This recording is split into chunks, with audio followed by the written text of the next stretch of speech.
Community College District Governing Board for November the 26th, 2019. The Pledge of Allegiance will be led by Annabelle Santos, a student at Paradise Valley Community College.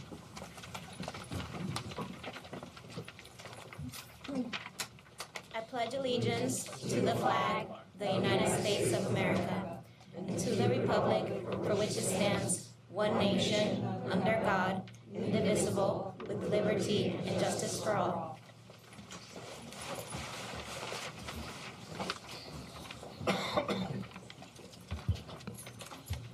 The first item on our agenda is student life reports from Paradise Valley Community College.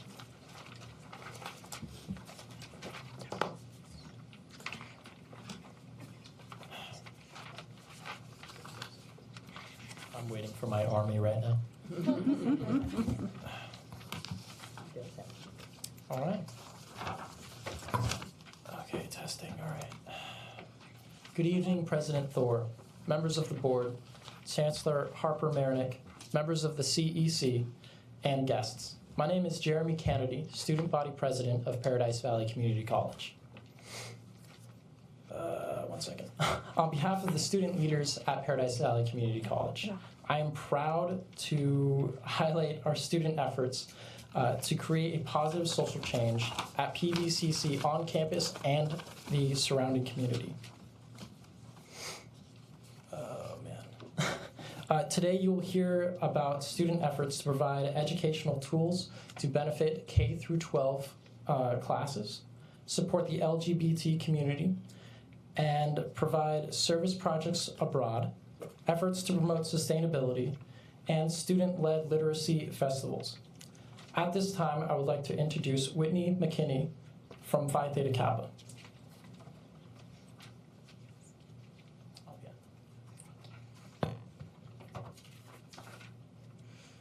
Good evening, everyone. My name is Whitney McKinney, and I am the fundraising coordinator for Phi Theta Kappa Honor Society at PVCC. Today, I would like to tell you a little about our Honors in Action initiative this year, which we hope to turn into an ongoing effort. Every year, colleges across the country offer online science labs. Currently, 5 of the 10 Maricopa schools offer at least one online science lab each semester. In each of these courses, ranging from geology and chemistry to biology and physics, every student must purchase a lab kit for which they receive no guidance as to what to do with the remaining materials once the course is complete. Due to this lack of direction, hundreds of students throw their entire kit, full of perfectly good learning materials, in the trash after each course. Relab, meaning reduce, reuse, and recycle lab equipment, aims to alleviate this issue. Through collaborative efforts with our college bookstores, Rio Salado testing locations, professors of these courses, and a wealth of student, faculty, staff, and community volunteers, we will be setting up donation boxes at strategic locations across the valley in order to make donating these materials as convenient as possible for the students in order to collect these gently used lab kits at the end of the semester, clean them up, and redonate them to local underfunded school districts that will be able to put them to good use. These donations will provide essential science learning materials to schools in desperate need of them, alleviating some of the financial burden of the school and teachers, but more importantly, allowing young minds to explore the sciences and hopefully inspire them to further investigate them in the future, while simultaneously keeping tons of plastic and glass items out of the trash, landfills, and oceans. We hope, through our efforts, to begin taking the first steps towards a more permanent solution for this issue and a more sustainable future. Thank you all for your time.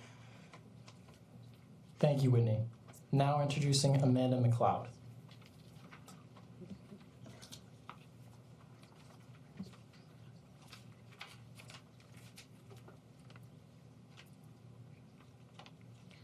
Hello everyone, my name is Amanda McLeod and I'm the acting president of PVCC's Pride or LGBT Club. Not only does the club provide a safe space for those who identify as being part of the LGBT community, but it also works to educate others on the importance of representation and how to be an ally. As a student-led club, we participate in campus-wide events, most recently the Puma Fest, where we handed out handmade bracelets in Pride flag colors in order to educate on what specific Pride flags represent what parts of the community. And we will be partnering with the Desperado Film Festival during the Festival of Tales event to allow children to make their own pride flags in order to teach them the concept.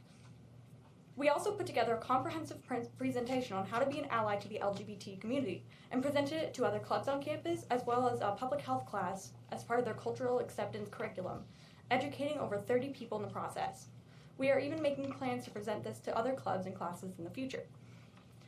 This club will also work on educating the public on AIDS and HIV on December 2nd, the Monday after World AIDS Day, handing out red ribbons and informational posters. Our final project for this semester is starting a warm clothing and shoe drive that will go on throughout the winter. All items donated will be given to homeless LGBT youth by working with the LGBT organization 1 in 10.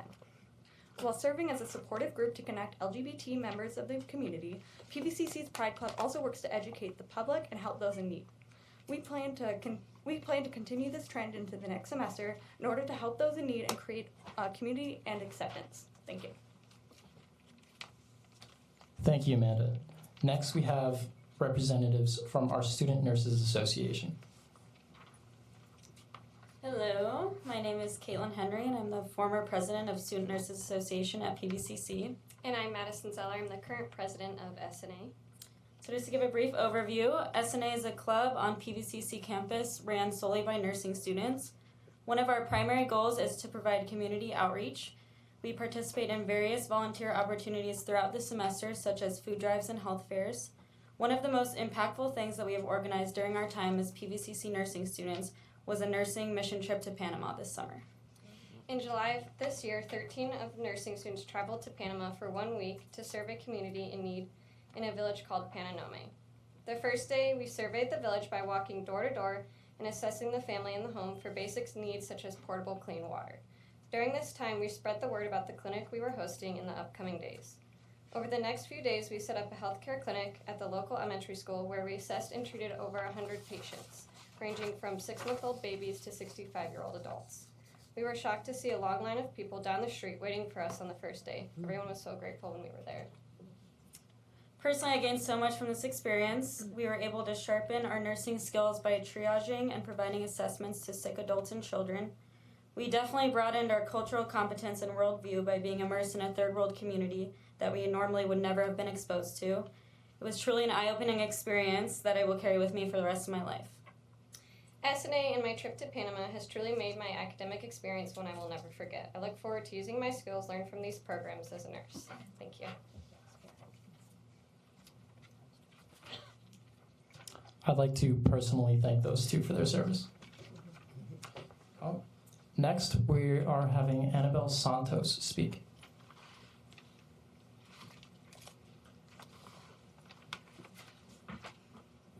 Good evening. My name is Annabelle Santos. I am a freshman at PVCC majoring in psychology. I started as a full-time student and got involved in all of the programs that I felt would have the most impact on our campus. Right after high school, I joined the Marine Corps because I did not believe I would fit into the college environment.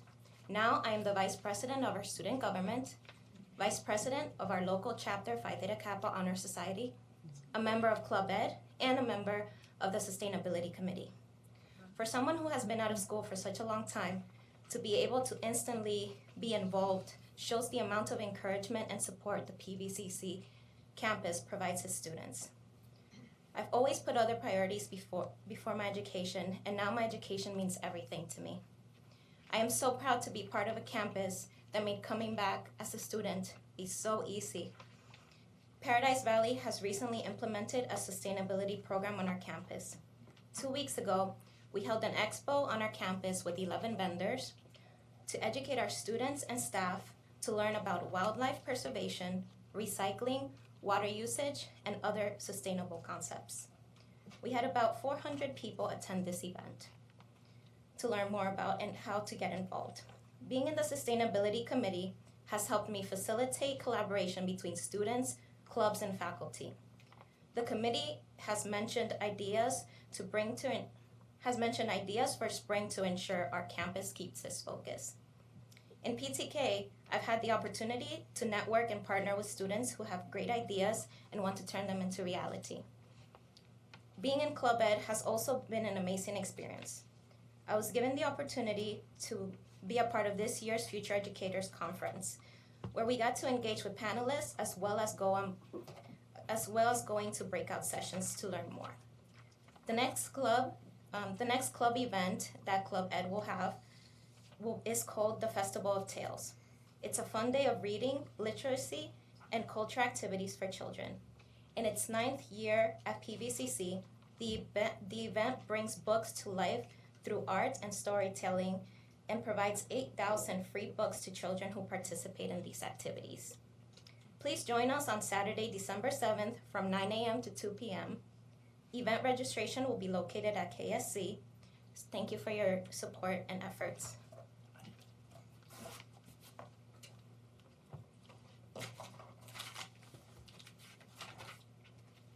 Thank you, Annabelle. As a community college, much of our institution relies on taxes paid by the members of our community. With higher education costs constantly rising nationally, this is no small feat. The opportunities provided for us to be civically involved through our community college is one we do not take lightly.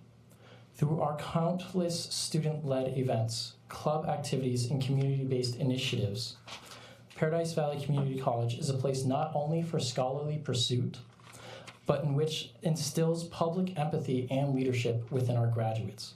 We thank you for your time, patience, and opportunity to speak today. Happy Thanksgiving.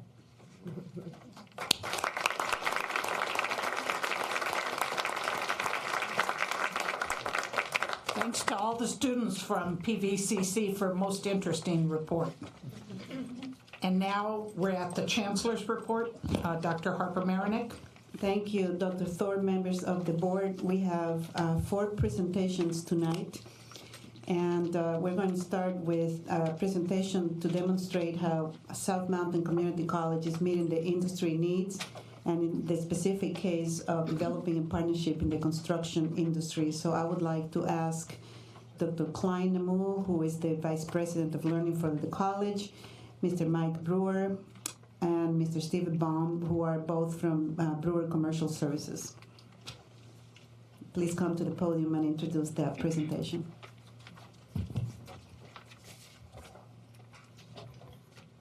Good evening. Thank you, Chancellor. President Thor, members of the board, Dr. Harper-Marinick, members of the CEC, and guests, my name is Klein Namuo. I'm the Vice President of Learning at South Mountain Community College.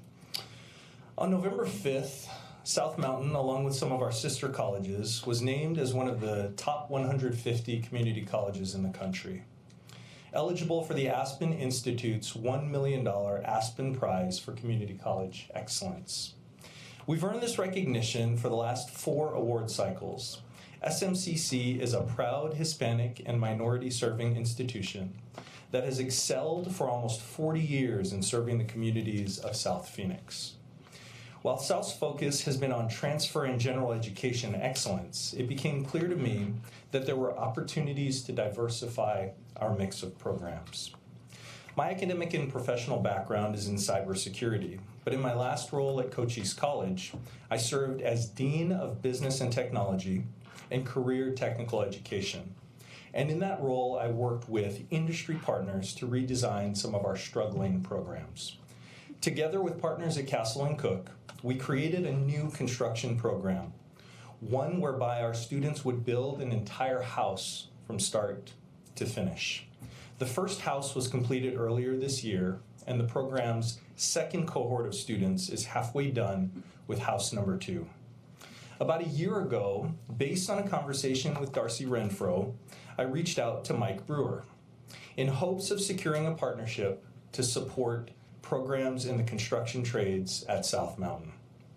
Thanks to the support and vision of our president, Dr. Sherry Olson, Mike Brewer and his team, our chancellor, our provost, Mr. Hibbs and Ms. Renfro, we are on the cusp of that vision becoming a reality.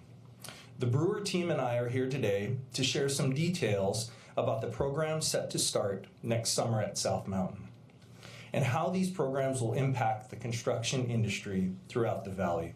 I've got a few slides, and then I'll throw it over to Mike and Steve and the Brewer team. The trades programs at South will be built on the fundamental concept that our students will have chosen the trades not fallen into them. We're interested in elevating the profile of construction trades as a career choice. Part of what has made SMCC so unique over these past 40 years has been our focus on the student experience. At South, students participate in a series of assessments early in their college careers. These assessments allow them to frame their experience according to their strengths and not their deficiencies.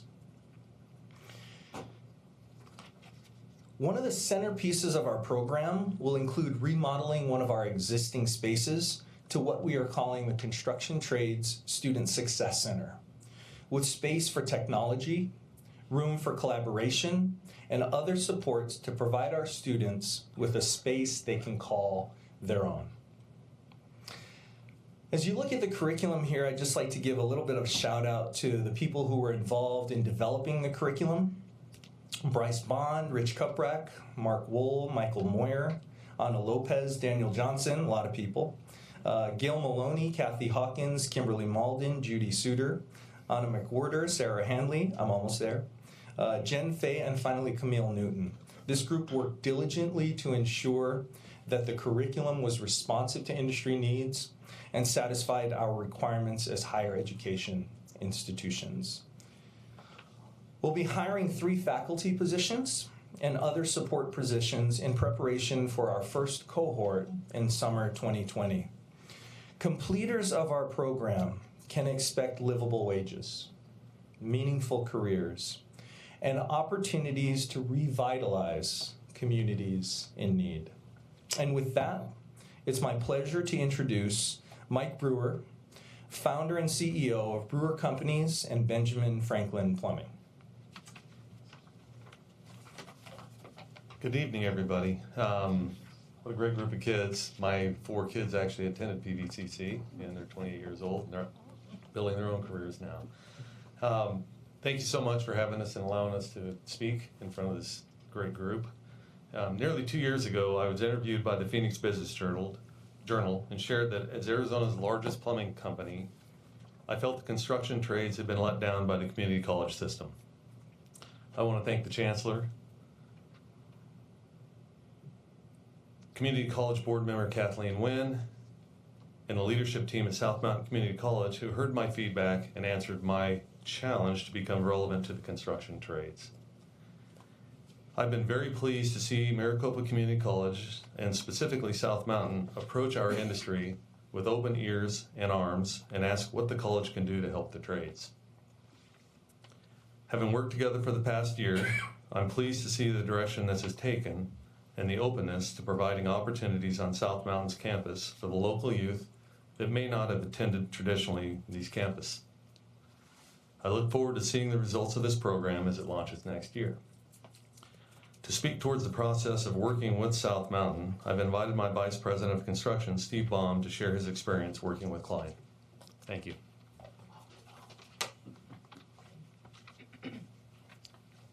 Good evening, Chancellor, Board, and leadership team.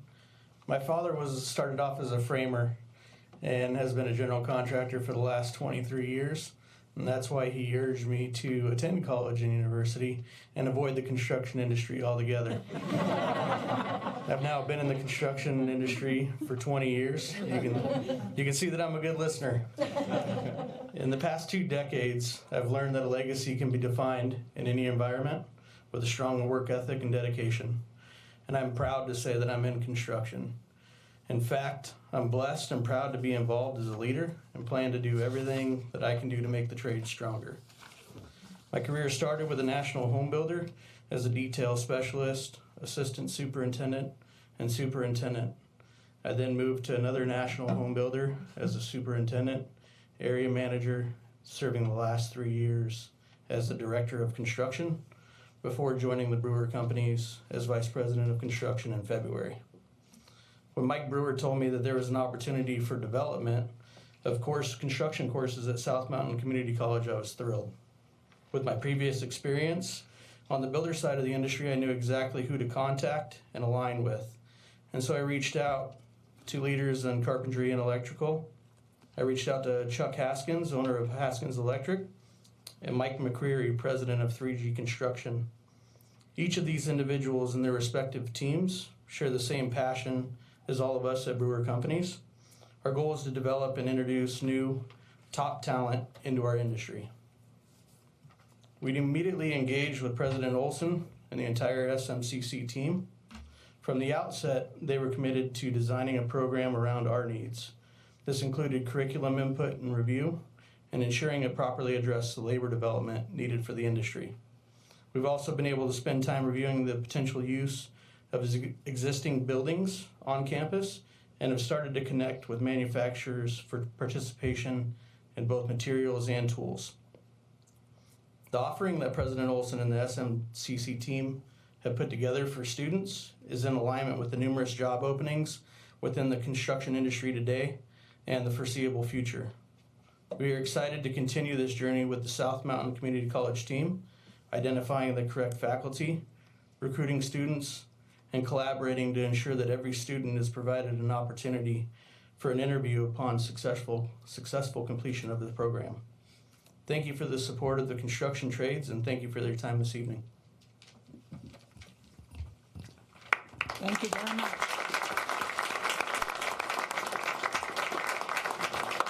And thank you to all of you for the partnership. I do remember that interview, Mike.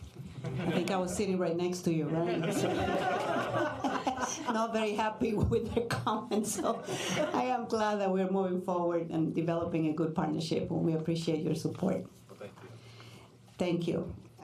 Next presentation, I will ask our Chief of Police, David Denlinger, to come to the podium, and we're doing an update on our police and security.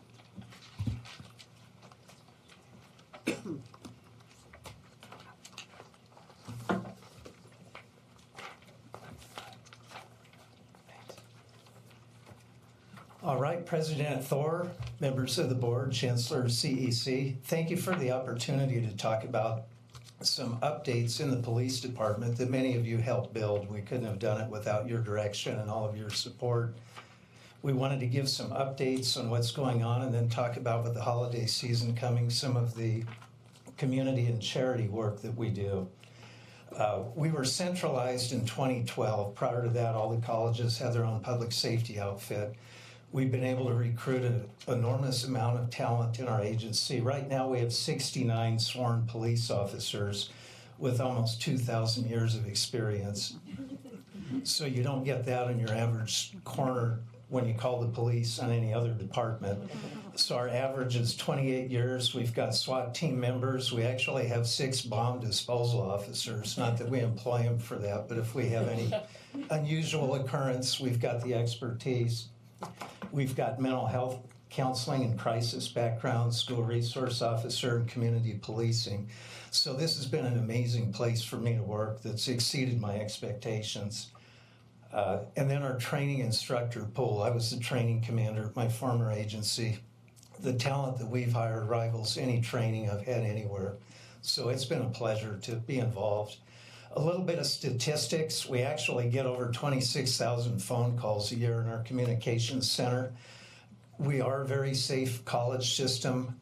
People come, they take care of their business, they leave. So you would expect some thefts and burglaries that we do get, and a few other violations.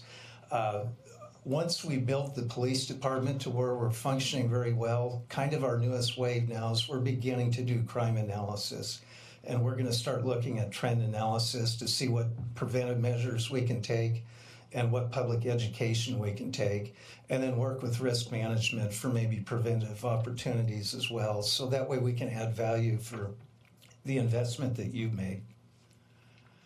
Some of the things that we've realized, the return on the investment by the board to begin with, is for many of our crimes that occur on campuses, the local agency would take an initial report, but that's where it would end. We've got the attention that we see it through to the end. So we see a great deal of closure on theft cases and things where we've recovered stolen property. We've identified a number of traveling criminals that hit multiple campuses. Prior to 2012, we didn't compare notes and we weren't aware of that. So that's been the value in being centralized. By being our own police department, of course, we cherish our relationships with the campus administrators and community. We come with our ingrown knowledge of Clary FERPA VAWA. We're that internal support to the campuses, whether you need a threat assessment, a standby advice, or have us be part of any kind of public event planning. And the experience level that you saw and the amount of agencies across the valley that we come from, it's been a great resource builder because all of our people can call people where they came from and add resources to the different cases that we investigate.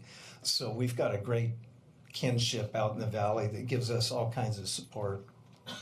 Some of the programs that we've done just this year is we've trained and supplied all of our police officers and some of the civilians with Narcan, as you're aware, the opioid crisis, and we wanted some immediate life-saving aids on campus in case anybody falls victim. You've also seen the big wave in the prior years in the social media and media age and police use of force on de-escalation. So that became a priority in our training this year, both the law and legal application of de-escalation and the use of it and the use of force or somebody suffering crisis. We're right now training our people on recognizing persons in crisis and how to connect them with resources. And we've also been looking at creative ways to finance some of our public safety needs. We were just the recipient of a grant for over $38,000 by the 100 Club for taser replacements. So that was a great opportunity. We expect to bring them for a check presentation at some point in the near future as well. Some of our successes, just a quick overview of a few. Back in 2016, we had a big rise in thefts at Gateway. And there were a number of quality of life issues that employees suffered with just people in the area. And it came to a head where there was even a couple of police shootings just off campus and a few other events that caused a lot of concern in the Gateway community. And it came to the chancellor's attention at the time as well. So we were able to get the partnership with Dr. Gonzalez to form a public safety committee because we're not in it by ourselves and we can't succeed by ourselves. By looking at all of the data and all of the ideas employees had, the committee was able to come up with not only law enforcement solutions, and we increased our law enforcement efforts, but different administrative ideas like access control on certain parts of the campus and things like that. Well, in just the first year, they experienced a 42% drop in thefts, and over a 2-year period, an 83% drop, dropping all the way down to 10 crimes for 2018.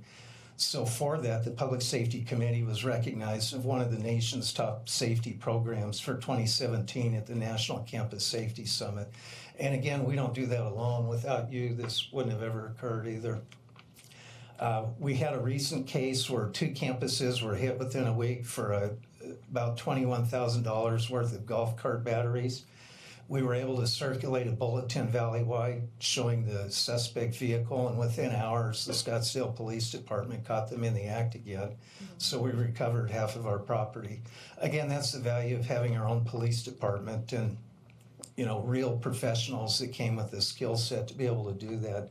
In a similar case we had this year, we had a number of campuses hit with thefts and discovered the person was selling things online. We were unable to get another agency undercover to buy those, but through a few of the other agencies, we got enough information to compare that we connected 3 different agencies with crimes and identified and arrested the suspects. So that's ongoing right now.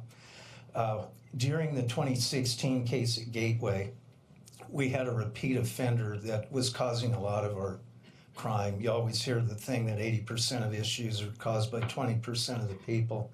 So to be creative, we worked with the Maricopa County Attorney's Office, with the Phoenix Police Department Vice Unit. Our officers also became aware that he was sex trafficking using the campus as a base. So the Phoenix Police Department was able to put a case together, and he's doing 15 years in prison now, not victimizing our campus. And then last year, we had an actual terroristic threats case with somebody threatening to shoot up a school. We had to move the classrooms for a period of time while we tried to find the person. We were able to verify that the person had fled the country, so we were able to put a detainer at the border. And in January, he was arrested for our warrants crossing back over the border and is in custody right now. So these are just some of the successes that the men and women of our department bring that keep us safe. And it's not without, again, the investment that you've all made in the campuses where we change the way that you interact as well. Some of the enhancements we're doing right now, we're working with the State Terrorism Center to do vulnerability assessments on each campus. That's essentially a complete security assessment, so each college president can look at suggestions maybe in future years of security enhancements. We've been over a period of time moving all the fire alarm monitoring to our 24-hour dispatch center. Not only is it more efficient, but then you don't have to have people employed on campus to listen to your alarms, so it's a cost savings. And then emergency notification has been a big part of our job since we took over. Emergency messaging is required by the Clarity Act. We've had since I started RAVE as our existing email and text messaging system. In about 2018, we implemented Rave Guardian, where you can download the application on your cell phone. It becomes a personal panic button, and it rings in our dispatch center with the geolocation. So we've tried to educate campuses to use that. And you've all seen the alerts boxes on the wall. We've got about 45% of the district connected right now on those boxes. Once those are done, they'll be putting roof-mounted speakers on campuses. And at the same time, we're working on panic buttons. So that's been a huge process that the board has given some approval over the years for funding on that as well. For community outreach and engagement, it wouldn't be fair to me to talk about this next part because I want to introduce Jim and Cindy Hill, if you'll come up. We hired Jim upon his retirement at the Scottsdale Police Department, but I discovered before he'd even started that we hired two people for the price of one because Cindy brought all of their community projects with them. And so we've been able to fly the Maricopa flag, get engaged with the community, and it's an amazing amount of work that the two of them do that engages us with the community and with future Maricopa family as well. So I wanted to have Jim talk about some of the programs throughout the year and our upcoming Christmas season as well. Thank you. I was very happy to do community outreach here. I mean, how can you not do community outreach when community is in our name? But it's also in all of our mission statements. It's in the board statement, the chancellor's statement. It's in ours. And one of the most important things is this police department role modeling. We have criminal justice programs all over the district. We have our own police academies running, and all of them talk about community policing and community engagement. And if we're not doing it and we're not leading the way, it's all just talk. So we take great pride in the things we do. One of the keys to all this is partnerships. We always try to do things that include the community at large, our campus community, including the students, and law enforcement. I sneak law enforcement in all the time to student programs. They're always happy to, at the end, they're like, oh, I didn't know that was a police officer.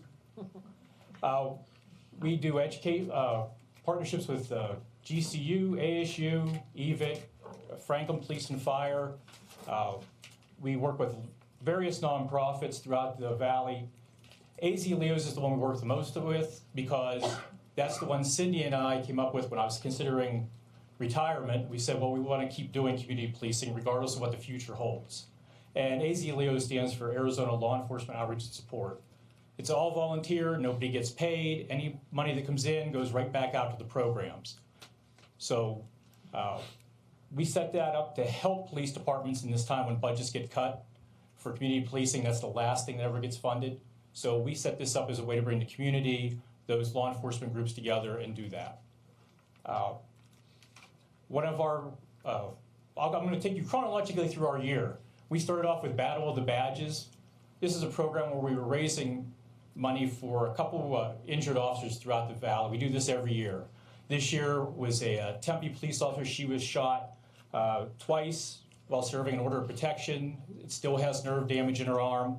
A Kearney police officer was hit while arresting a shoplifting suspect. He showed up, he's standing there on the field, number 50, but he showed up with basically a walker. We also, in our group, we played North Valley versus South Valley. It's all first responders on the adult team. But each adult team, as you can see, has a group of teens that play with us. They're wearing Mesa football jerseys, so we get them thinking community college right off the bat. We have our practices on campus, so they're right there They practice with us, they get to knock us around, so they can say they played with cops. It's always a good feeling. I've been places where I can hear people go, "Hey, officer, we played football together." And that's pretty cool when you're dealing with kids. And there in the middle, we were lucky this year. The American Indian Institute on campus, they really wanted to partner. They're the ones that wanted to host this. Several of their members are first responder students. We let the students run the concessions, and all that money went back to the student clubs.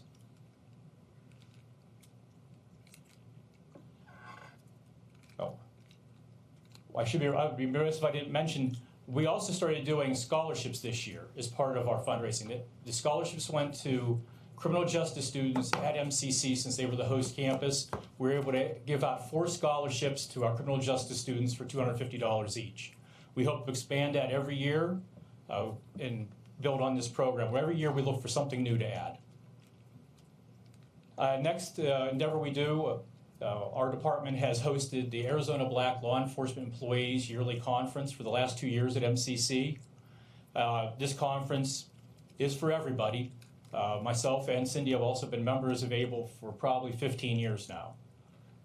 There's 2 tracks. There's a student track for high school and college students to come and get training that they wouldn't otherwise see in demonstrations by police departments. And there's also an officer track where officers can come and get their certifications, get the required classes they need to keep up their certification. And we have group classes together where we intermingle with the students and they get a new perspective on police officers because they get that one-on-one time. This year, we were lucky enough, there in the middle there is one of our police aides from MCC, Tyler Rolnick. He won a scholarship for $1,000 from ABLE. So we're pretty happy about Tyler.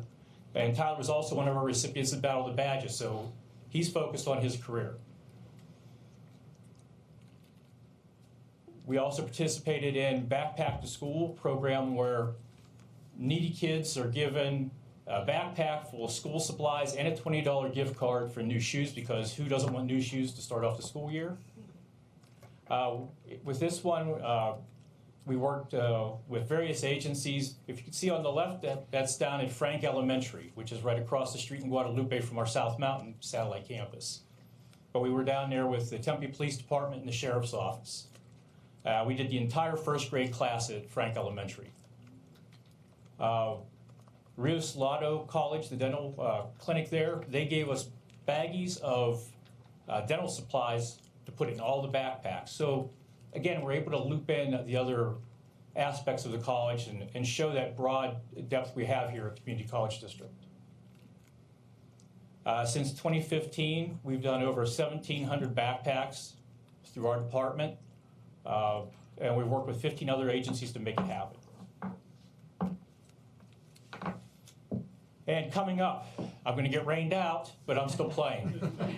We're hosting a turkey bowl. It came to 4 years ago, we started thinking, you know, students, a lot of them have to travel to go see family. A long weekend's not enough, so they're home without Thanksgiving. So we came up with the idea of opening the campus on Thanksgiving. As long as there's an employee there, me, and a couple other people from Student Life on MCC, which I'm very happy to partner with. We open up the student lounge. We play flag football out on the practice field. And Grand Canyon University pays for 100 turkey dinners. So I still have room. If you know anybody that wants to come, please forward the information out to them. But it's nice, again, we get a chance for students to play football. They have cops on their team. It's nice when students came back. On the right, number 55 there, he was one of our police aides at MCC. He's now a police officer in Mesa, Officer Krantz. So it's nice when these officers come back and visit us. Now the big program we're gearing up with is Shop with a Cop. You may have heard of Shop with a Cop before. Well, we've included Shop with a Sheepdog to include all those professions like the military that help guard everybody. So AZ Leo's raises the money, so there's no out-of-pocket expenses for anybody involved. And what we do is we pair in-need kids with law enforcement or military, and we send them Christmas shopping. But there's more than that than just Christmas shopping. This is a program that's been around 17 years, and it's really heartwarming that we're able to bring it back. When I got hired here to the campus, because we started this at SCC 17 years ago, and President Art Diekbuter was nice enough, he paid for breakfast that year. So it's nice to bring the program back home. So we start out with a big breakfast. We have Star Wars characters.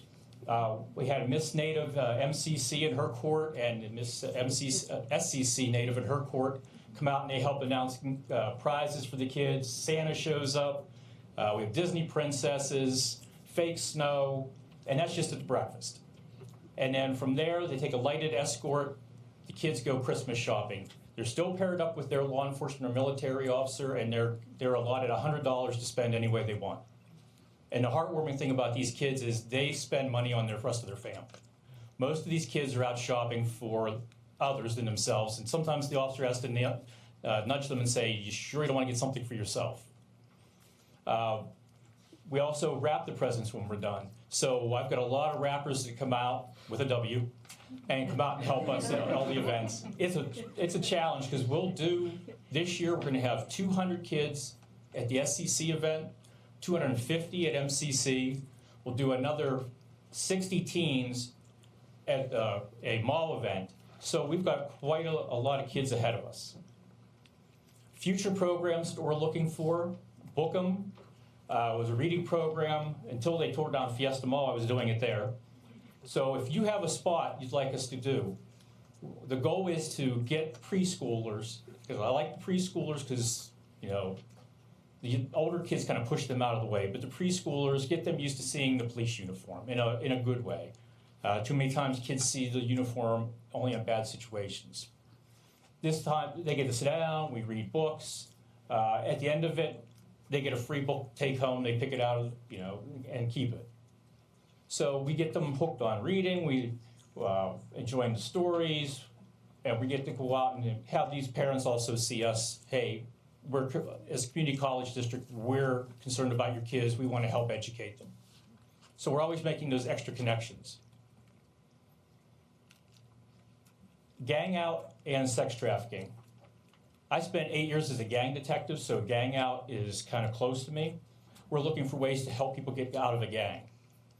In the past, when somebody said, how do I get my son or daughter out of a gang, all we could say is move, and that's not a very satisfying answer. So Cindy and I were part of a group in Scottsdale. We came up with a multidisciplinary approach on how to help people get out of a gang. So it would be a team group. What we would like to do is restructure that and use MCCD as a base because of the education possibilities, getting the GED, maybe the trades are appropriate, but having that support system here and starting it. And we will reach out to partners with adult probation, juvenile probation, but bring all those groups together and be the hub to have that happen. And for sex trafficking, we're also looking at tweaking the program to help those who have been victims of sex trafficking because there's a lot of the same kind of ideology and mindset that goes into those victims as it is for a gang member. They are, for lack of a better term, brainwashed into thinking they're part of a larger group and it's important that they're there and that's their family. And this is a way to help reintegrate them, help them take their life back and give them choices. One of the other things we're also looking at is the feasibility of sponsoring a chapter here within the district, maybe at different campuses of Lambda Alpha Epsilon. It's a criminal justice national service fraternity. It's a way for us to get those criminal justice students all in one place, to have them focused. They have competitions nationwide. Grand Canyon University already has a chapter. I've talked to the advisor out there, and they're very excited for the possibility of partnering with something like this. This would open up a lot of cross-pollination between the different programs. Also having these students, again, they're looking to have careers like we've all had. So it's a way for us to be able to have that direct contact from the police department to the students. And we're also looking at the possibility of starting our own citizen police academy for staff, faculty, students here. Because of our depth in instructors, we have a good knowledge base, and we can talk about use of force issues and all those things that you see in the news and help people understand what they're actually seeing instead of just taking at face value what you're being told.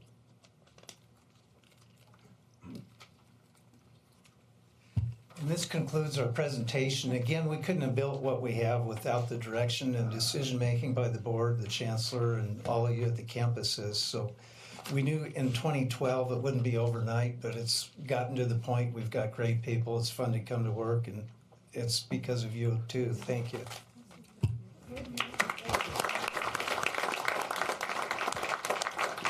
You have questions up there. I assume you have an answer, right? I want to thank you so much for this wonderful presentation and for all the work that is going on with the police department. I'm just absolutely thrilled. I didn't catch the name of the presenter. That's Jim Hill, one of our officers. I'd like to ask him, which 2 weekends a year does he spend with his family? Thank you so much for this work. Appreciate it. Thank you. I just want to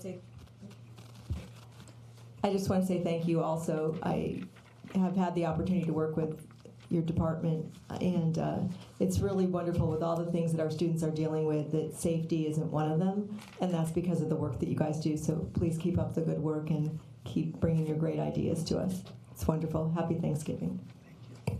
Thank you, Chief.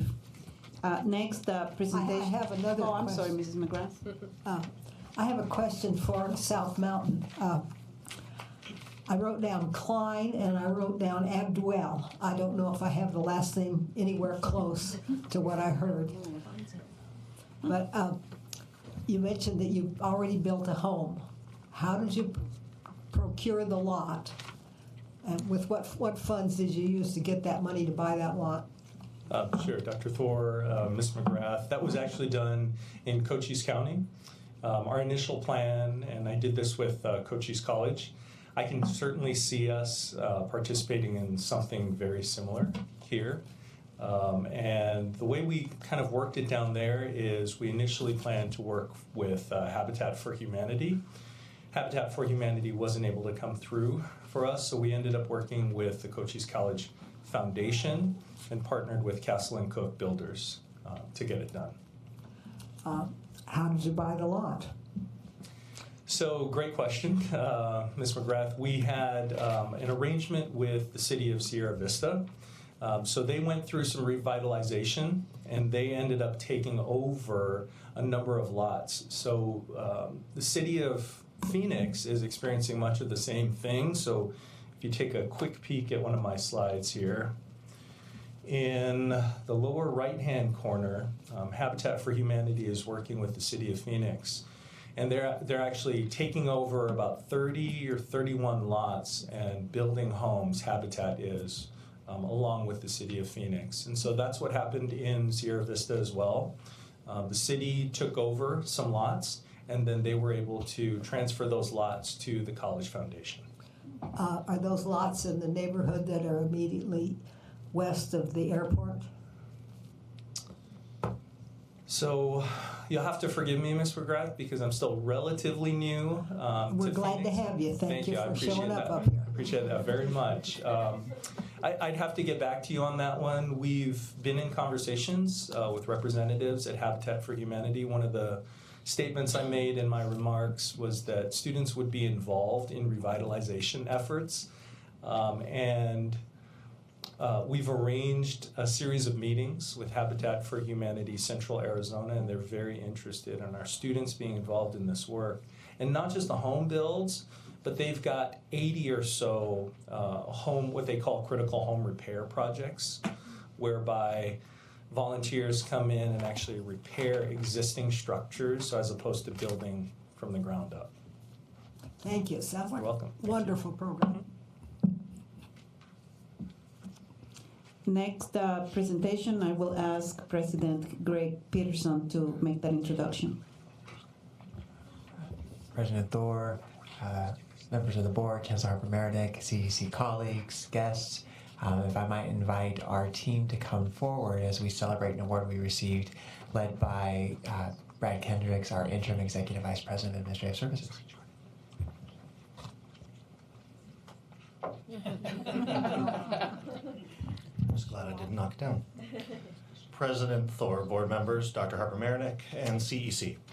The Association for the Advancement of Sustainability in Higher Education, often shortened to ASHE, is one of the leading organizations promoting sustainability education and sustainable operations on college campuses. Last month, ASHE recognized Chandler Gilbert Community Colleges for its Campus Sustainability Achievement Award for the college's food waste recycling project. From more than 350 applications, Chandler Gilbert was one of the 11 colleges that were recognized at the ASHE National Conference. I'd like to take a moment to recognize Dr. Miriam Kleinman and Dr. Mickey Marcy, who have joined us today, two of our faculty leaders who are helping to lead this initiative and to create these wide-ranging opportunities for our students to engage in learning. In short, a team of faculty and students in biology conceived the idea of using campus food waste, aided by technology and bacteria, to generate liquid fertilizer that would be used in campus landscaping. The team enlisted support of engineering faculty and students to design, prototype, and ultimately build a proposed food waste digester. Once put into operation, the biology team began experimenting with different methodologies and testing the fertilizer on plants. Student teams joined into the effort along with marketing and the school's food operations in order to improve the process for collecting food waste and to inform the student body about those new processes and efforts on campus. Moving forward, the biology and engineering teams are working to design larger scale production models of the food digester and to plan broader applications for the fertilizer and for this effort across the Maricopa system and within the local community. So Chandler Gilbert is proud of the work that's been done related to the efficient and thoughtful campus operations, and very pleased to recognize our faculty members who are so dedicated to innovative practices and working with our students to move us forward. So I'm going to take a few moments to move to a short video that was prepared promoting this effort, and then we'll take any questions that you have after that.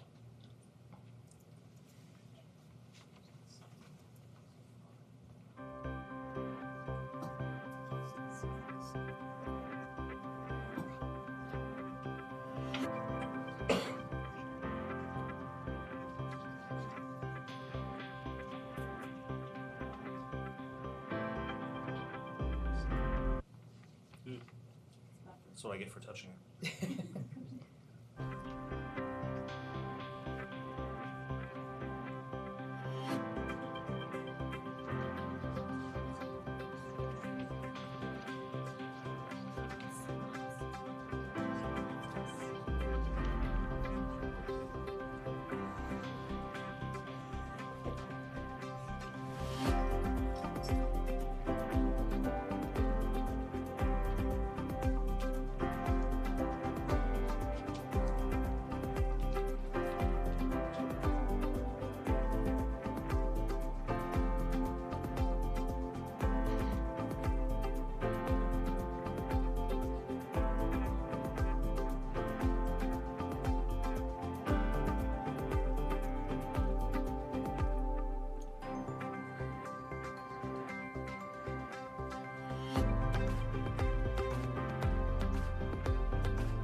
So with that, thank you for the time, and if you have any questions for our faculty members. Mrs. McGrath. Thank you. I noticed that you had marketing in there among the facilitators, along with the normal My name is Anna. departments. What does the marketing department do for you? Food in Boston Rest. Hi, Dr. Thor and board. So we were very thankful that marketing agreed to collaborate with us. Marketing was involved initially in a project with my biology students. We did a cross collaboration where they worked with directing the students on how to portray this scientific technology that would be understandable in a way to the students and faculty community. And so that was part of the initial effort to introduce our campus community to these efforts. Thank you. Is there any possibility you can take this program to other campuses? Absolutely. So that's absolutely the goal. We are developing the system on our campus, and the plan is to expand it to our sister colleges. And then also the big goal is to expand it into the Maricopa County, across the county. Thank you and good luck. Thank you. Appreciate it. And thank you. That's one of the most innovative programs we have seen in a while. So thank you for sharing, and congratulations on the award.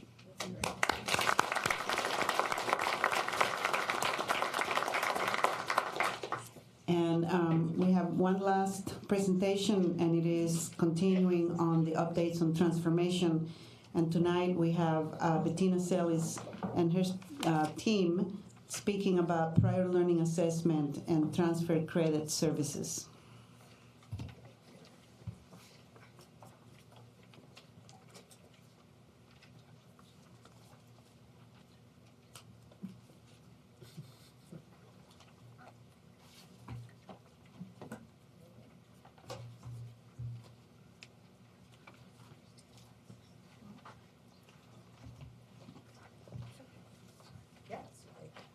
President Thor, members of the board, Chancellor Harper-Marinick, members of CEC and guests. My name is Bettina Celis, and I'm currently serving as the Interim Associate Vice Chancellor for Academic Affairs. I have the honor of sharing a transformation update tonight on the accomplishments of the Prior Learning Assessment and Transfer Credit Services team. But before I share that work, I think I would be remiss if I didn't recognize that this kind of transformative and systems change doesn't happen in a vacuum. There's a lot of people that have to be involved for this to take effect and kind of spread across the system. So I'd like to acknowledge first the leadership of Rose Rojas, who the director of the Center for Curriculum and Transfer, who's had the vision for PLA really, and who has worked tirelessly for the better part of 5 years on this effort. For the PLA team, some of whom are here with me tonight, Ben Gomez, Clarissa Duarte, Dina McCormick, and Christy Murphy for their work in really improving the student experience. To the faculty leadership from both the ICs and FEC, specifically Keith Hefner for helping us champion this through the past 3 years and getting this work forward, and of course the support from our executive leadership team.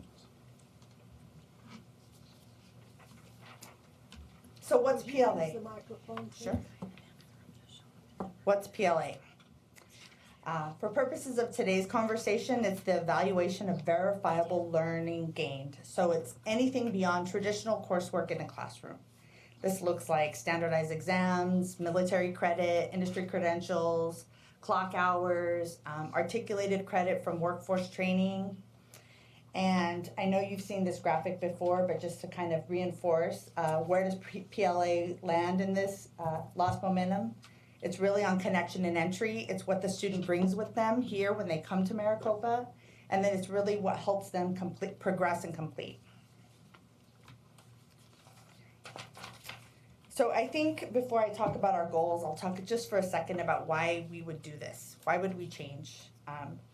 Through expansion of PLA, Maricopa can really accelerate our degree completion, increase our credential and degree attainment, meet our strategic goals of enhancing educational and career pathways, and provide a lower cost solution to increase access and flexibility for students who most need it, specifically adult learners. As you may know, in the state of Arizona, as of 2018, there are over 589,000 former students with some college and no degree. This group represents a windfall for higher education and a tremendous opportunity for Maricopa. Nationally, the data show that students with PLA, specifically adult learners, graduate at higher rates, take more college courses, were more persistent in enrollment, and completed degrees in less time. From an access and equity perspective, it's also a game changer. National data from CALE show that Hispanic students who earned PLA credits graduated with bachelor's degree at a rate nearly 8 times higher than Hispanic students without PLA. And as one of our presidents reminded me the other day, if we don't do this, students will go to institutions who are, because for-profit institutions and our competition are doing this now and they're doing it well. And so we wanted to really look at what it takes to do this work here at Maricopa. So we have 3 goals, really. Number 1, to align our policy, to provide greater consistency and transparency around how we treat PLA here at Maricopa. Number 2, standardized practices for consistent acceptance and application of PLA decisions both within Maricopa and across the state. And then number 3, to establish support structures, to leverage centralized supports to evolve and improve current services related to transcript and PLA evaluation, all of which, of course, would improve the student experience. So how did we do that?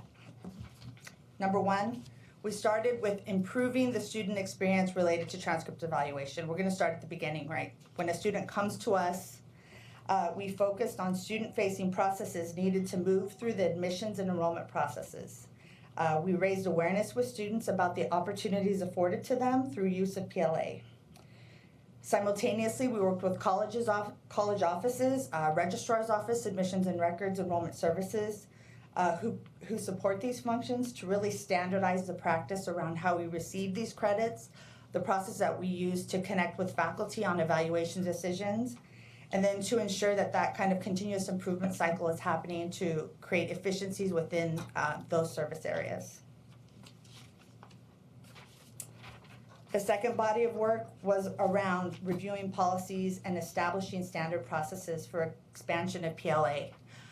So this is a body of work that is relatively new to Maricopa as a district. We have some of our colleges, Real Salado, who's been doing this at scale for a number of years. And we have pockets where there's programmatic support for PLA, but what we were really looking at is opportunity for all of our students. So specifically in the areas of military credits for our veteran students, industry recognized credentials, clock hour to credit, so students who are transitioning from our clock hour programs into our credit programs. Greater partnerships with our CTEDs, so EVIT and WestMech, and then test credit for students who are taking things like IB, AP CLEP in the high schools, and then bringing that here to Maricopa.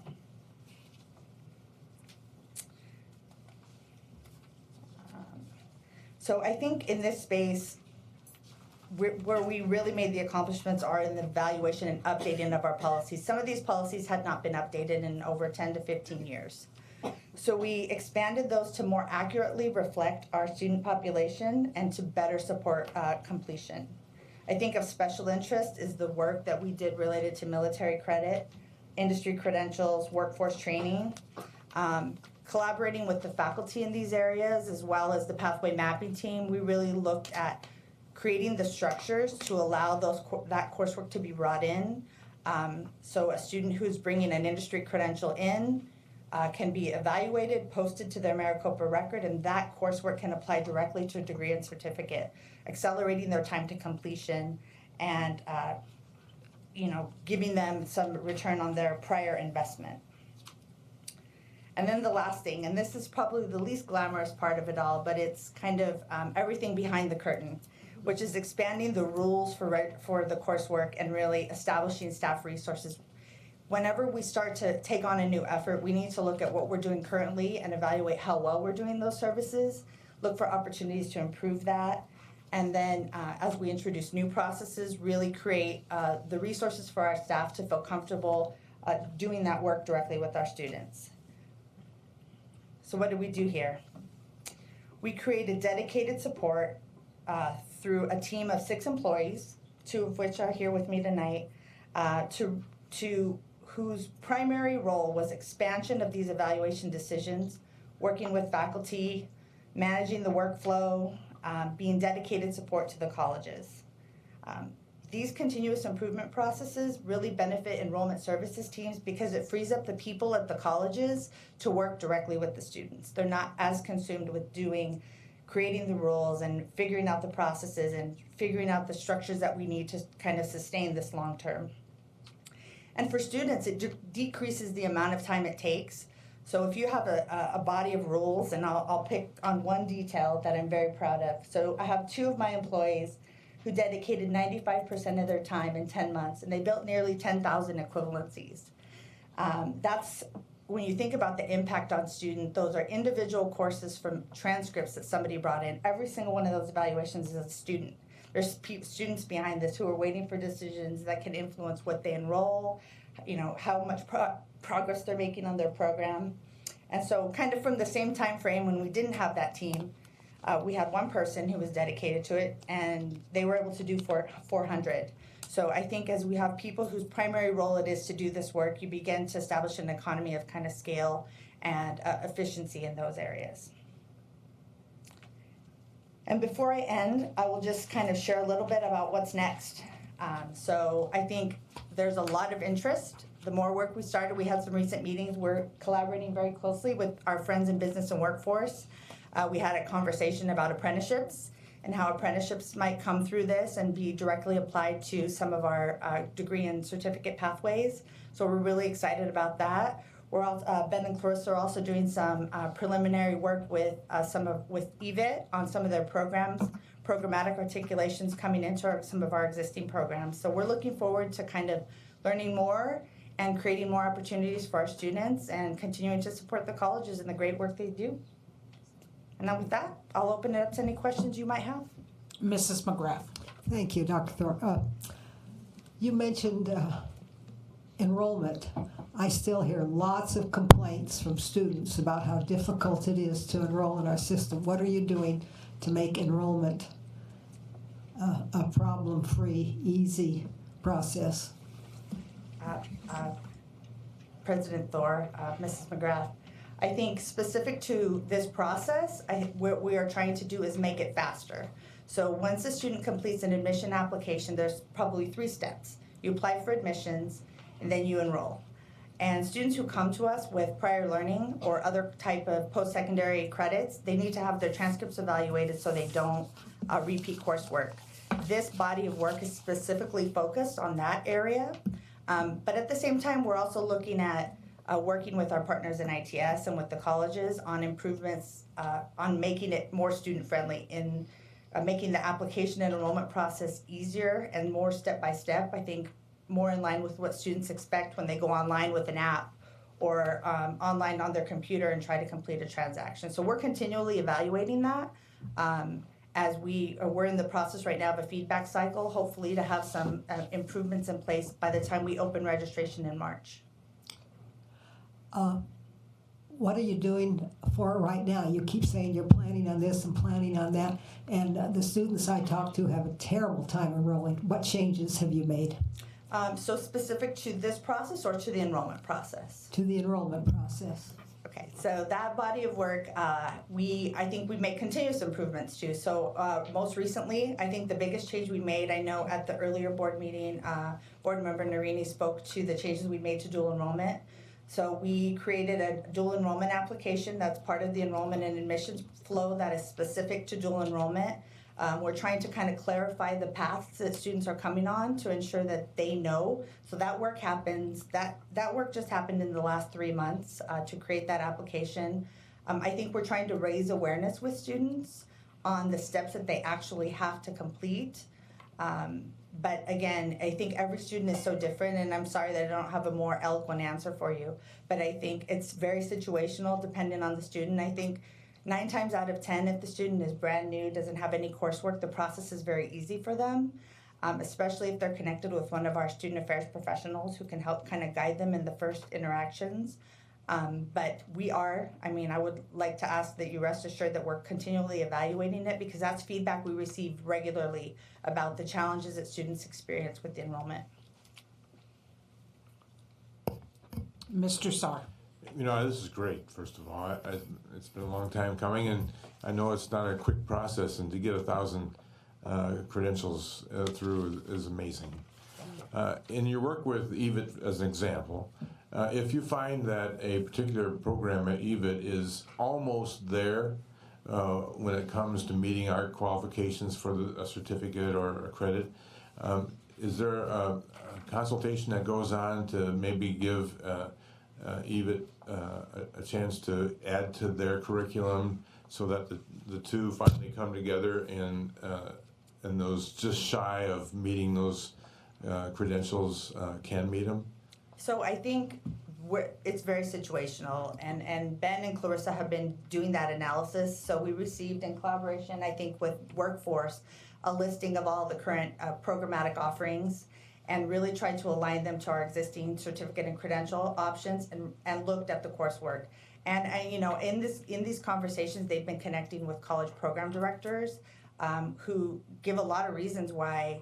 I think on the surface it appears that it would be very easy to just say, this A and this A seems like they should go together, but there's a lot of accrediting reasons, programmatic reasons why they're not. But they're stepping through that, and I think this is a huge advantage. So we have people who are really focused on that and working on figuring out what it would take to kind of bridge those two opportunities. Excellent. Thank you so much. You're welcome. Dr. Narini? Just a quick question. The credentials you evaluated to transition, are those mostly coming from out of state or in state, or where are those credentials coming from? Industry recognized credentials? No, when you're analyzing the 10,000? Yes. So those are, they come from all over. We have a list of feeder, primarily they're from the state of Arizona, but we have pockets of feeder institutions from the California system. BYU is a large feeder institution here to Maricopa, but by and large they're primarily from Arizona. So the way that kind of works is once we receive a transcript from, say, BYU Idaho, we would evaluate the 20 courses on that transcript in collaboration with the discipline faculty. We create the rules, and we would say anytime now from here on out that we see course English 100 from BYU, a person doesn't have to look at it anymore. We have a rule for that, and it kind of just creates for the next opportunity and beyond. So most of those are from post-secondary institutions in Arizona, but we do have a large feeder pockets outside of the state. Thank you. Thank you, very much. Bettina and the team, for the leadership, and I agree with Mr. Saar. I'm glad we're finally getting it done. Thank you. Yeah.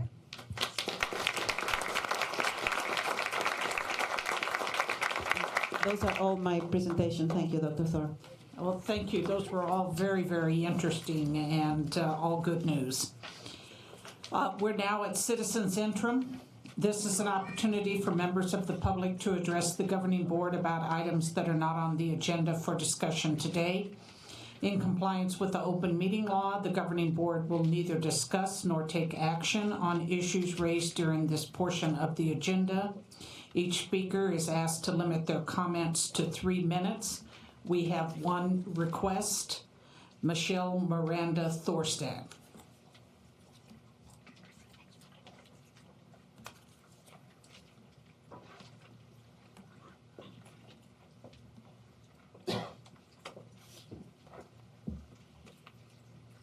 Hello, President Thor, members of the board, Chancellor Harper-Marinick. My name is Michelle Miranda Thorstad, and I am the Executive Director of Drag Story Hour Arizona. We are the Arizona chapter of Drag Queen Story Hour. Part of our mission is to provide early literacy opportunities to readers of all types. We read picture books that do not go beyond the elementary school level and have age-appropriate topics, and our music playlist includes the children's musician Rafi, as well as instrumental renditions of the Rockabye Baby albums. While we do provide heavy representation of the LGBTQ+ community, we also try to represent other marginalized communities whose representation is generally limited to special months or weeks at libraries and schools. We also take the safety of our readers extremely seriously, and our volunteer process is very thorough. Every member of the organization is asked to provide a background check or their level 1 fingerprint clearance cards. Currently, we have former educators as well as current educators, state employees, and other well-qualified individuals who are trained in early literacy and are able to provide very valuable story hour experiences. I myself have a long background in libraries, and I continue to build my skills in early literacy and social justice.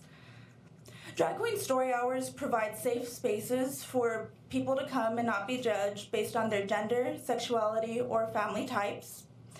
These types of spaces are not widely available in Arizona, and they really need to be.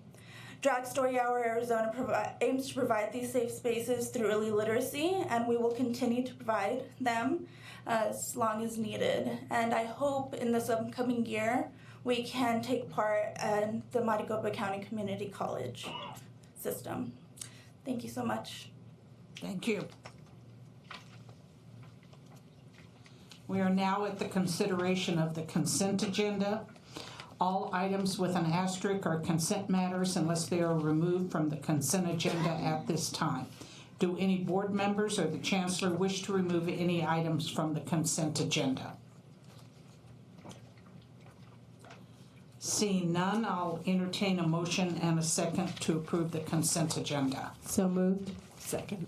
It's been moved and seconded. All those in favor say aye. Aye. Any opposed? The motion passes 6-0.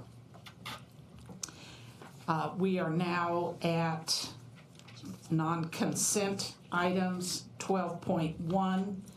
That's the position description for the chancellor. The position description will be used to recruit candidates for chancellor. I'll entertain a motion and a second to approve the chancellor position description. So moved. It's been moved and seconded. In our work session earlier today, we discussed 2 changes. Both of the changes occur in the first paragraph under institutional overview. They relate to the second sentence. The proposal is that sentence will read, "The chancellor is the chief executive officer of 10 independently accredited colleges and reports to a 7-member elected board. Semicolon, 5 of the 10 colleges are recognized as Hispanic serving institutions." And the rest of the profile would remain the same. Are there any comments or questions? Okay, if not, all those in favor of the slightly amended chancellor position description say aye. Aye. Any opposed? It is approved 6-0. We are now at first readings, 13.1, an amendment to it. No, 12. I'm sorry. That one I'm resisting. Sorry. I tried. Yeah, you did. We were all paying attention though. All right, 12.2. Rio Salado College sale of the building located at 15950 Civic Center Plaza, Surprise, otherwise known as the Communiversity at Surprise. Is there a motion and a second? So moved. It's been moved. Second. It's been moved and seconded. Are there any comments or questions? Mrs. Sullivan. Being new to this entire project, I like the idea of the Communiversity. And I hope that regardless of the sale of this property, that perhaps an innovative intention to move forward someday with the idea and concept of the Communiversity can come to fruition. Maybe that'll help you get over that.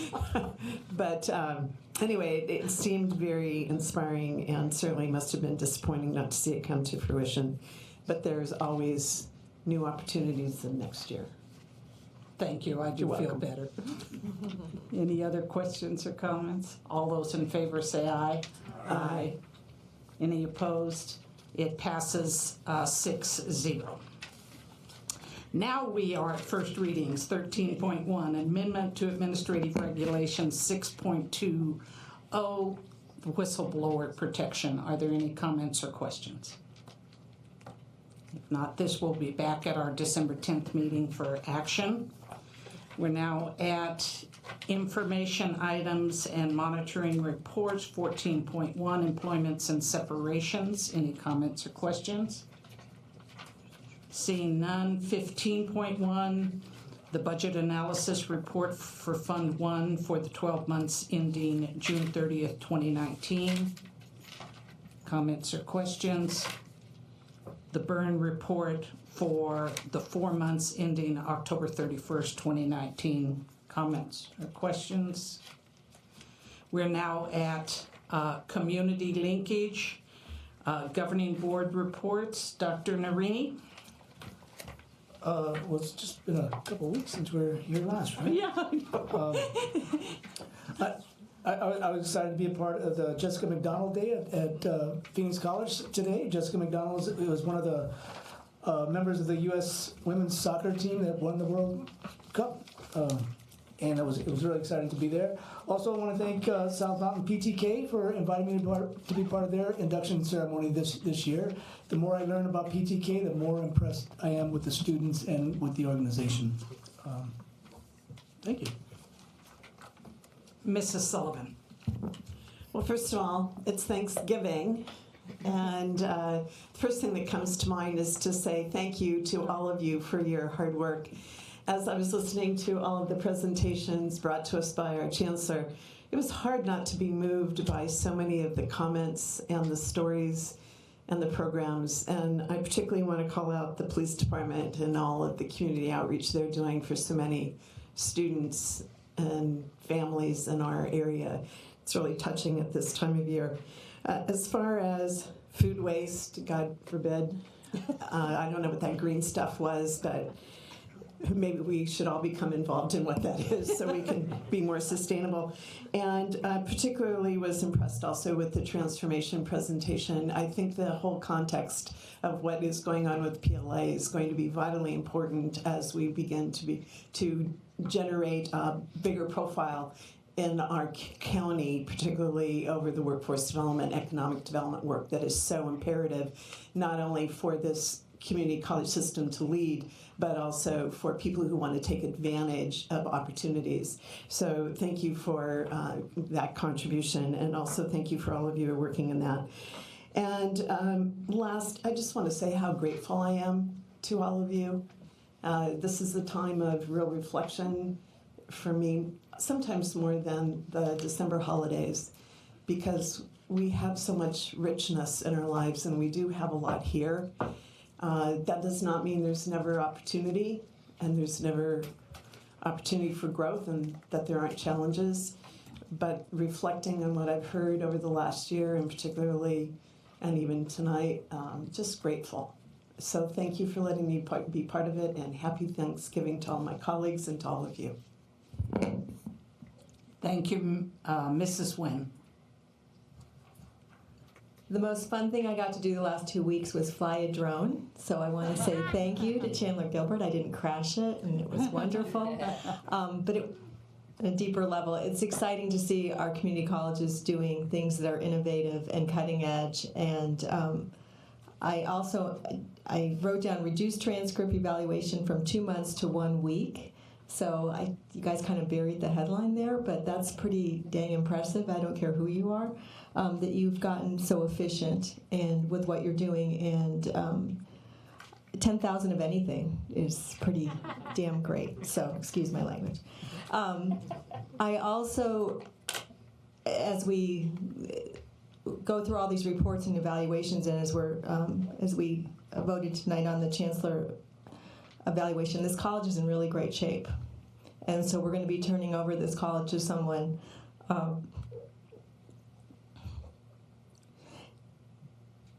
and I think we should really take a moment and be proud of where we've come and where we're headed. And there's a lot of great things happening. And it's nice to have no one protesting us tonight, for one. But I also think it's important that we acknowledge what we've accomplished and everyone's contribution to that, and to know that really our best days are ahead of us. And I think that that is something that I'm really grateful for as I go into this holiday season. And that some of the greatest things that are happening are collaborations with our police force, with South Mountain and the business community. Everything that is really of value here comes from us working together, and I hope that that's our theme as we head into 2020. So I just wanted to say thank you and happy Thanksgiving to everybody. Thank you, Mrs. McGrath. Thank you. After hearing Ms. Sullivan and Ms. Wynn, all I can do is say ditto. It's this has been a wonderful meeting. I'm so glad to hear about all the collaboration we do with other agencies and all the time and effort that our police and our faculty put out. And staff really appreciate you all. Thank you. Mr. Sarr? Thank you. Like Mr. Marini, I went to Jessica McDonald celebration today. It was a fantastic session of the College of 100 Years. To know that the most outstanding athlete in our district ever is now have a retired number and has done things that I think we'll see in a book coming down the road, and I look forward to reading that. I also went to the PTK session for Mesa Community College, so congratulations to all those who are completing their degrees and certificates in this first semester of the year, and we hope that in a couple weeks when finals are over, we can all have that final drink or whatever your thing is, which I know I will participate in heavily. And also I want to say thank you to all those that are involved in our institution, because it does take more than one or two people. This is a 10,000 employee operation, and every one of those employees makes a difference in our students' lives, so thank you. Miss Maya, I owe you an apology. I forgot to call for the advisory vote. But given how all the other votes went, do I assume yours was a yes? I'm kidding. Yes, it was a yes. I was also part of the Jessica McDonald Day. My sister's a big soccer fan, and she was really upset with me because I didn't take her. Oh. And I was like, well, you have class. Like, you can't miss class. She's in college, so I was like, you can't miss class. You silly girl. I'm kidding.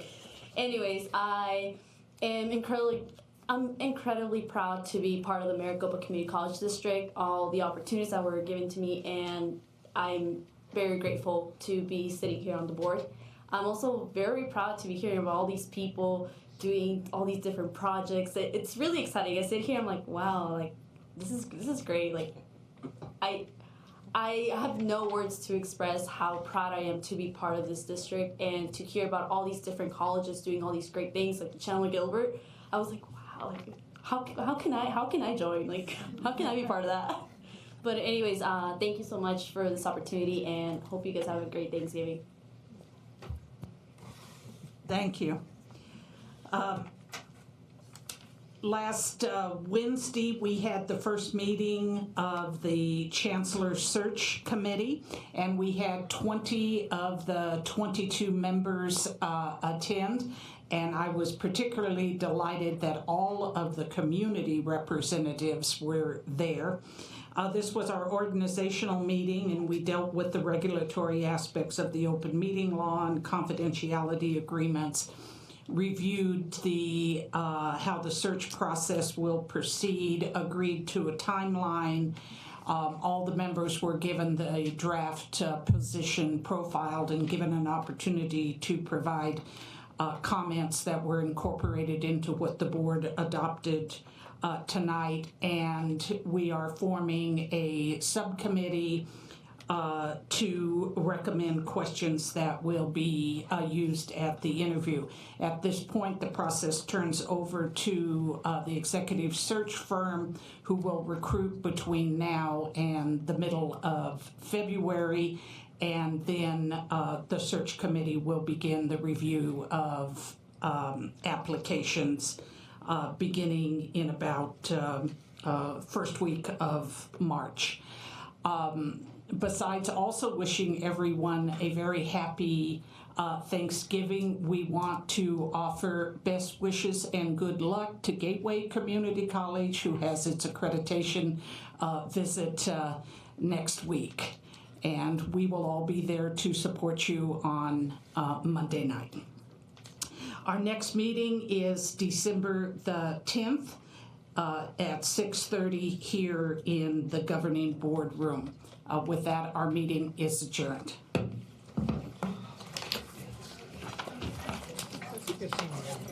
Thank you.